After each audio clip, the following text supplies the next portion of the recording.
બાલવાટિકામાં worksheet 237 પક્ષીને તેના રહેઠાણ સાથે જોડો. અહીં પક્ષીઓ આપ્યા છે, અહીં તેના રહેઠાણ છે. તો આપણે પક્ષી ઓળખવાનું છે, તેના રહેઠાણને ઓળખીને તેની સાથે જોડવાનું છે. ચાલો, આ કયું પક્ષી છે? ચકલી. ચકલીનું રહેઠાણ ક્યાં છે બતાવો જોઈએ બધા.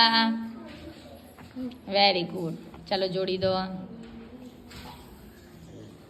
ચાલો, આ બીજા નંબરનું પક્ષી શું છે? દરજીડો. દરજીડો. Very good. દરજીડાનું રહેઠાણ ક્યાં છે? Very good. જોડી દો. ચાલો, આ ત્રીજું પક્ષી સુગરી. સુગરી. કોણ છે? સુગરી. સુગરી. સુગરીનો માળો ક્યાં છે? સૌથી સુંદર માળો કયા પક્ષીનો હોય? સુગરી બેનનો. ચાલો, સુગરી બેનનો માળો જોડી દો.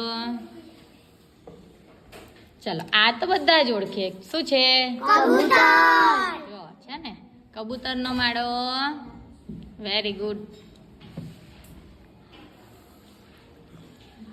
અને આ નીચે વાળું પક્ષી લક્કડખોદ. લક્કડખોદ એટલે લાકડાના એમાં ચાંચ વડે ખોદીને માળો બનાવે. Very good. જોડાઈ ગયું તમારે બધાને આવી રીતે જોડી દેવાનું છે. ક્લેપ કરી દો.